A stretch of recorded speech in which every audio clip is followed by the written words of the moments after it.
And we are live. Hello, peoples. This is Ruben Dua from Dub's podcast Connection Loop. And today I'm on with Vanessa. Vanessa and I are going to talk about how to get started doing DIY videos using LinkedIn, maybe using Dub, using tech that you probably already have, and how to attract clients and ultimately more revenue for your business. So this is relevant for small businesses. This is relevant for large businesses.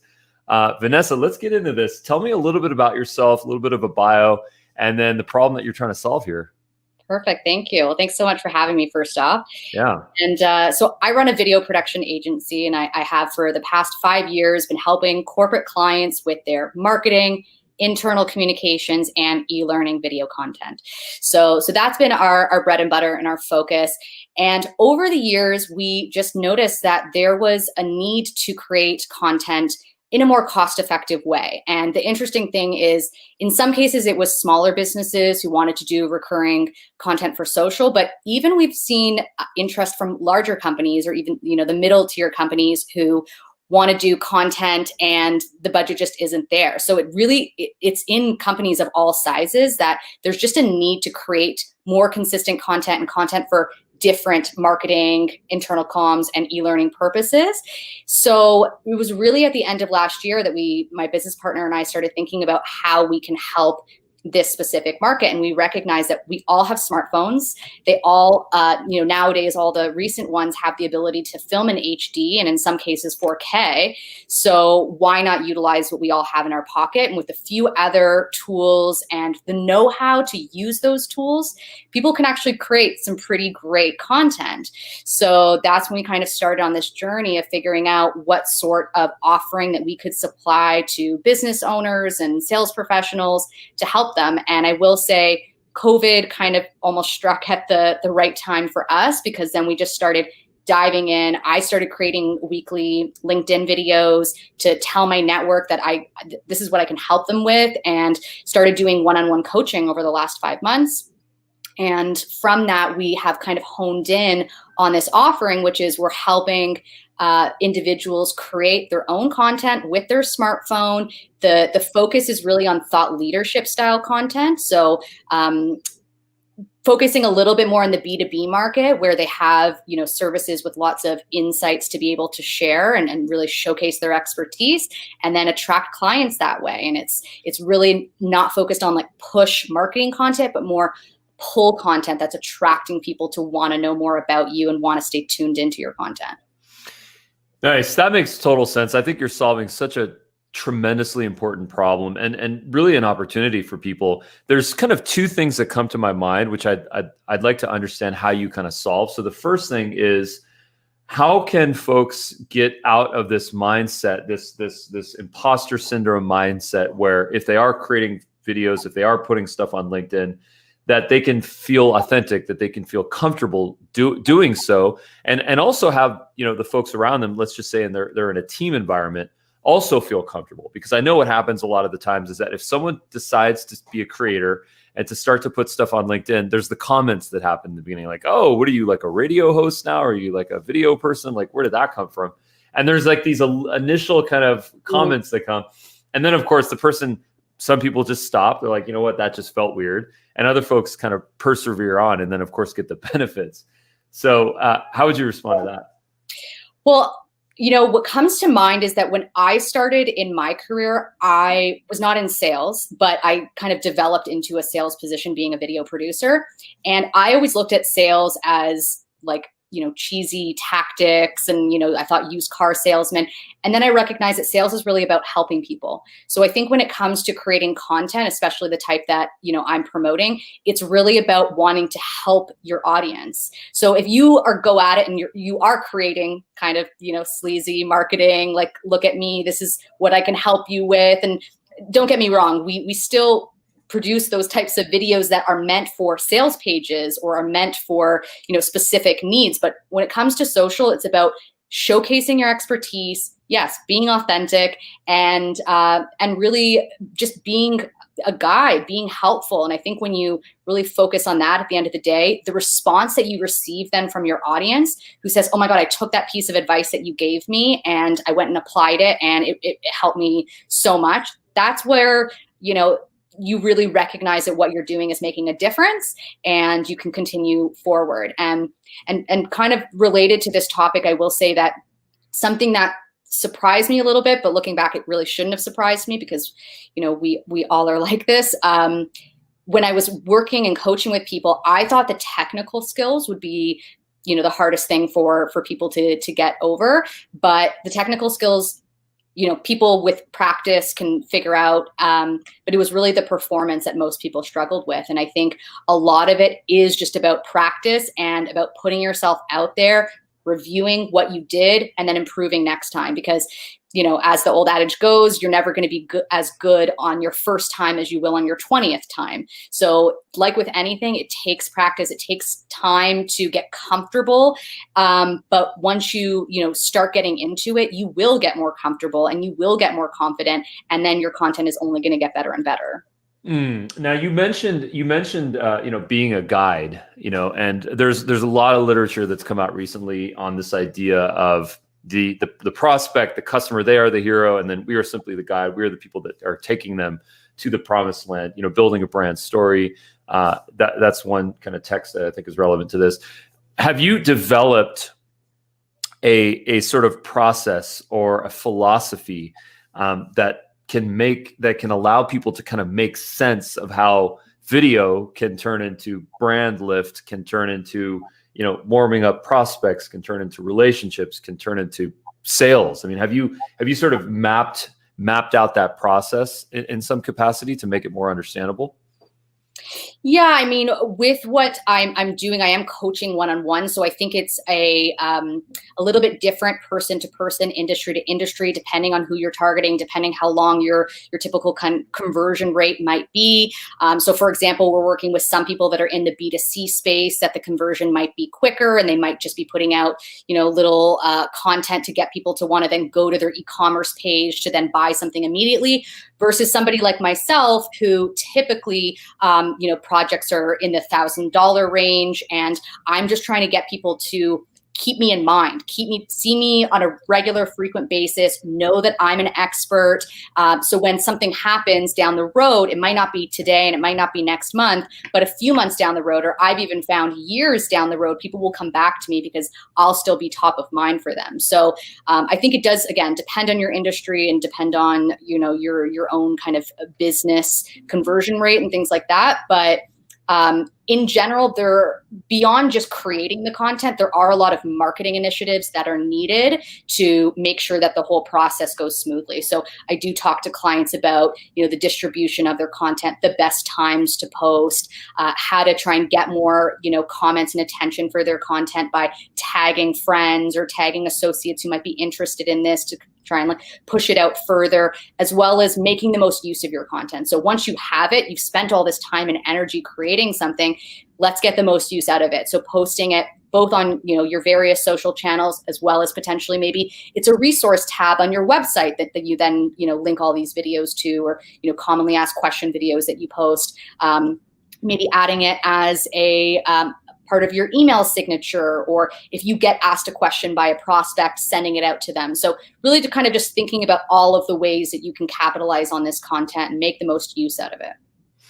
That makes sense to me. One of the things that I think about when we think about creating a process, getting a content calendar, getting onto a schedule, figuring out ways to repurpose content, is how long is it going to take to monetize these efforts? A lot of people are frustrated by that because social media doesn't have an immediate ROI. That's just not the way that it works. I mean, if it does for you, maybe you got lucky, but that's not something that has to be repeatable. Or can be repeatable. Rather, social is having a garden. You're constantly feeding it. You're constantly nurturing and pruning and building it out and attracting people organically. So my question for you is, how can creators get into a mindset of knowing that, hey, listen, this is a long-term investment, and that if I stick with this for 3 months, 6 months, 12 months, 2 years, whatever that number is, that I'm ultimately going to see more lift, more conversions, better engagement than anything more traditional or salesy could have brought me. Yeah, well, it's like you said, social media is like that. SEO is like that. We all know SEO is an investment. Sponsorship is like that. It's you're not investing in sponsorship for an immediate ROI. It's more of a long-term brand lift. And yeah, I think you do just have to be aware that it is an investment of your time and your energy. But at the end of the day, once you start getting a few comments, you start getting some interest from people, you really start seeing the value. And I know personally for myself, I can say during the pandemic and actually during the lockdown here in Toronto, Canada, we were not able to film anything in phase one. And as I mentioned, it was right at the start of the lockdown that I started creating these weekly videos using my smartphone. And within about 6 weeks of doing these videos, somebody reached out to me for a project, an animation project that we didn't have to film, and we were able to do for him all virtually. And that was from a contact that was in my LinkedIn network that I had met once, extremely briefly, walking out of an event about a year to a year and a half ago. So somebody who was already in my network, but we hadn't really communicated too much. But clearly once I started putting out consistent content, I was top of mind to him. And then he reached out with this project. So again, for myself, I can, speak to the fact that it has been a benefit to me. And I know with other clients that I've been coaching, they have been getting, really good response from the videos that they do. And one tip that I will mention that I give to a lot of people is when you're starting a video sort of campaign or an ongoing series, you may want to put out an initial video that sort of announces to your network what you're doing. And you can, do that again in tandem with an email campaign and reaching out to kind of your network to let them know, because number one, your network that's already engaged with you is the most likely to initially engage with your content. And then once they engage, then it starts spreading out wider.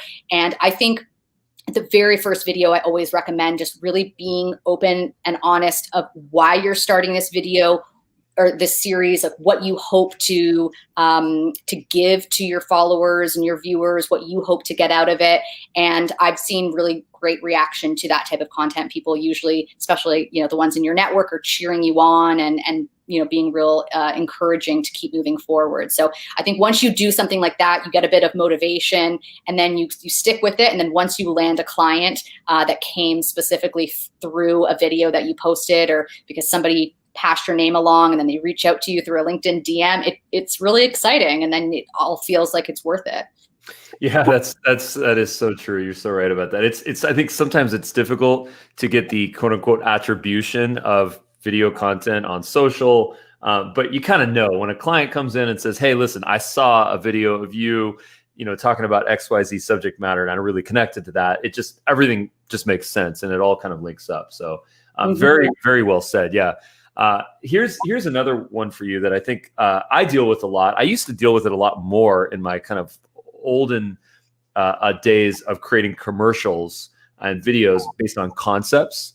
And the question is this, is that, a lot of people, either they could be green, they could be new in the video space, or they can be more seasoned. They say, I have an idea for a video. It's an animation, it's a live action, it's a commercial, it's something feel good, it's a whatever, it's a spot, right? And that idea might come from something completely proprietary, or it could come from some influence, something that they've seen that they want to kind of emulate. And there's this idea of what's in my mind and the cool factor of it. And then ultimately when it's made and produced, and that reaction to it. Am I disappointed by this? Is this not what I thought? Is this cheesy or tacky? And a lot of that is just that, when we're optimists, we sort of come up with an idea and we truly want to believe in it. And that's what drives us forward. But then when reality comes to us, especially if there's a limited budget and limited time, maybe it's a little bit of a disappointment. So, my question for you is, how can you help people to work on the concepting for their videos so that ultimately they can be happy with their product? Yeah, that's an interesting one, because it certainly is relatable to the video production work that we do for corporate clients. And I think expectations are really important to manage when it comes to video work, because anything creative, there is, You probably know better than anyone that something that can look extremely simple can actually take a ton of time and a lot of money and energy to produce. And then something else that, can have the opposite effect. So you can do something really great that's really, really simple as well. So it's about, yes, understanding expectations and what the reality of that is. So if I saw, and this has happened to me, I've seen something that a client has shown me that looks like it's $100,000 project and they have $5,000 to execute something similar. And so we need to kind of draw, that in and make sure people understand what is realistic within the confines of what we're trying to do here. When it comes to DIY video, which is, what we're talking a little bit more about here today, that's why I really have been focused on the talking head style. Because when it comes to doing things that are, B-roll focused, very visual, stock-based, animation-based, that's usually where budgets start increasing. So the idea of being able to create something on a consistent basis that is as cost-effective as possible, I think you are your, sort of your best asset. The information that you have inside your brain is what people are tuning in for. The production quality and, sort of the look and feel do come secondary. I do encourage clients to add branded elements because I think that helps kind of tie in the brand, but also add some professionalism. So there's certain things that I'd recommend, but on average with the types of videos that I am encouraging, I do promote simple because I think usually you can make simple look better than trying to do something that is, kind of a crazy high expectation, and then it ends up not becoming what you thought it could at the end of the day. So I think if you are working with a production company, like mine, I would say the onus would be on them to let you know whether the budget you have and what they're looking to do matches up. So again, sometimes when people come to us and they say, we like this sample, we love seeing samples so we get a sense of what the client likes and, get some ideas. But at the end of the day, we do want to kind of steer them in the right direction. Also, that makes sense for their objectives, because sometimes, you'll get an example of something that you're like, that style or that formula works really great for that company and their vibe and what they're trying to accomplish, but you're trying to do X over here and that doesn't add up or make sense. So again, working with a production company, they should sort of help guide you to make sure that what you're doing is in line with budgets and objectives. Yeah, I totally agree with you. I think when I think of this topic, I think of, the Wright brothers. The Wright brothers were not the most funded group that were trying to get the first airplane to fly. Okay. They were maybe not the smartest, most educated folks, in this space. But what they had simplicity. They were extremely agile. They were willing to take risk their lives, frankly. They had some very, very stiff competition in the early days to kind of create that first airplane. There was the story of Glenn Curtiss, which was a huge rivalry with the Wright brothers. There was Samuel Langley. There was Sir Maxim. There's a lot of people that were competing with them. A lot about this topic. Yeah, they ultimately won, and we all need to learn from that. We need to learn from the Wright brothers because they had the simplest aircraft, and they just were willing to take risks. They were willing to put themselves on the line, and I feel like it's the same thing, with video. What we have that our competitors, especially if they're large companies, do not have is our ability to be authentic, our ability to be ourselves, our ability to actually put our mistakes out there in our content, to put our bloopers out there and to come up with quicker, more agile, faster ideas that we get data on, and then we kind of figure out what works. Meanwhile, our competitors are obviously maybe more produced, more money, more time, and then as a result, less risk, less data, maybe less human connection. So that's kind of my quick take on that. Yeah. Yeah, I definitely agree with that. The authenticity of putting yourself in front of the camera and just being relatable and just kind of, again, just trying to provide value at the end of the day. And to your point of sort of immediacy, nowadays, especially with, the environment that we're in, things are rapidly changing and, from week to week, month to month. So being able to, comment on something that happened a day ago and just, quickly shooting a quick video and getting it out to your network, I think there's a lot of benefit to that. And to your point, larger companies typically aren't that agile and can't do that in the same way. So you can really, get ahead of the curve by doing stuff like that. Yeah. What would you recommend to people that really want to get into a flow? This is kind of like going to the gym. It's like working out, if you don't have the self-motivation to go and do this, it doesn't matter what membership you have. It doesn't matter what online subscription you have. You're just not going to do it. You're going to be the, 70 to 80% of the people that just say, you know what, I'm over it. I'm done. My only exercise is going to be walking to the fridge. What would you recommend to folks to kind of get into a very self-accountable sort of workflow to be able to say, hey, listen, every day I'm going to do X? Like, what is that sort of mental mind map that people can pursue? Yeah, well, I mean, I think what I do, and I do with a lot of things in my business, is I do set deadlines for myself, because I think if I don't do that, then things can get away from you. You end up saying, "Oh, I'm so busy with X, Y, and Z," and then you don't kind of commit to it. So for me, I had done that previously in my business. We would create content and then put it out frequently, and then you'd have a gap of time where you don't have anything. So when the pandemic hit, I just started committing myself to doing this weekly. And I will say, what I do recommend to clients is actually to make a commitment, ideally once a month, where you block off a day. And if you can commit to that, then you can prepare scripts. In my case, especially with LinkedIn, I find posting once a week is a good amount to post, because my content does stay fairly relevant and people do find it within numerous days later. So if you can create 4 scripts and then film 4 videos with different outfits in a one-day period, and then just create the copy and post it throughout the month, I find that is usually the best way of doing it. Am I practicing what I preach currently? No. So currently I am filming every Wednesday and then posting every Thursday.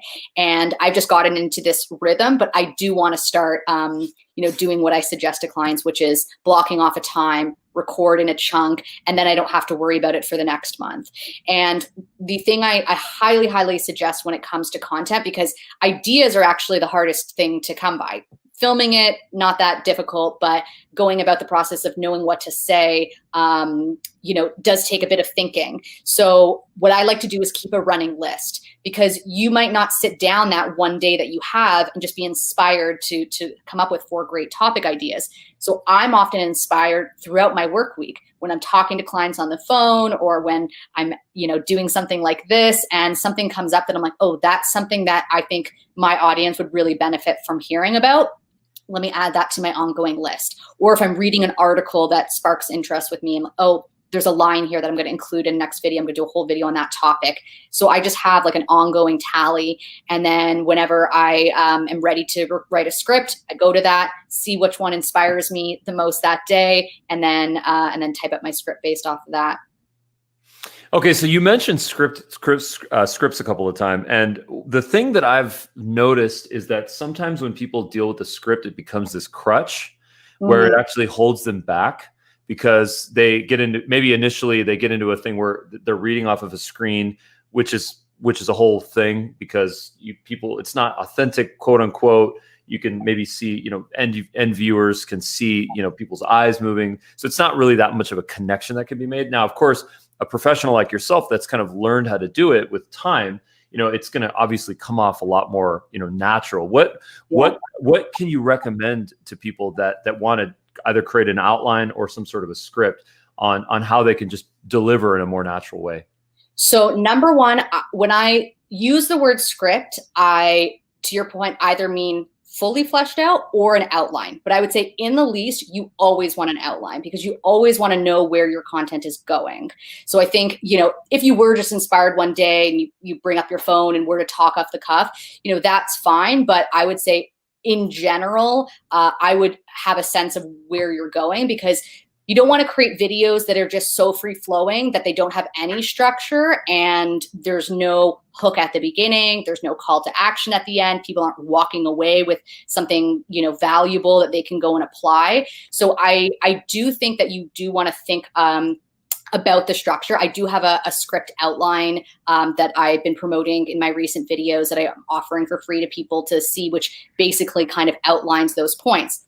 When it comes to using a teleprompter or not, again, I personally love using it. And what I do recommend to clients is you can, again, add jot points. It doesn't have to be a fully fleshed out script, but it could just be a few points with a bunch of spaces in between so that you kind of know where you're going with your content. The other thing that I sometimes teach clients is that you could also think about recording in segments, because if you are going to go into something where you're going to talk about, 3 specific items, you could think about having title cards between, so you don't have to go and record a 2-minute video all at once. You could record a series of 30-second segments and then add a transition or a title card between them, and that could be helpful as well.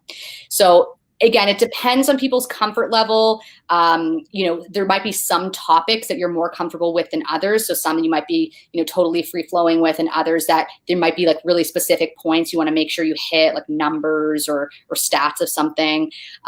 So I think it depends a little bit on the individual. And I totally agree with your point. You don't want to come across stiff. You don't want to come across like you're reading. You do want it to be authentic. But what I try to do with my videos is make sure they're concise and they're tight. So I don't want there to be too much time where I'm thinking about my next thought or, like I'm doing right now.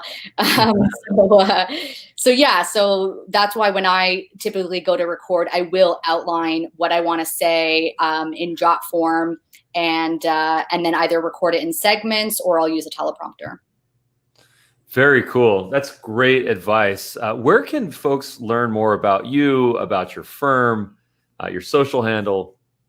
Yeah. So, you can definitely find me on LinkedIn. My name is Vanessa Holding. So it would just be linkedin.com/Vanessa Holding, and holding as in holding the phone or anything like that.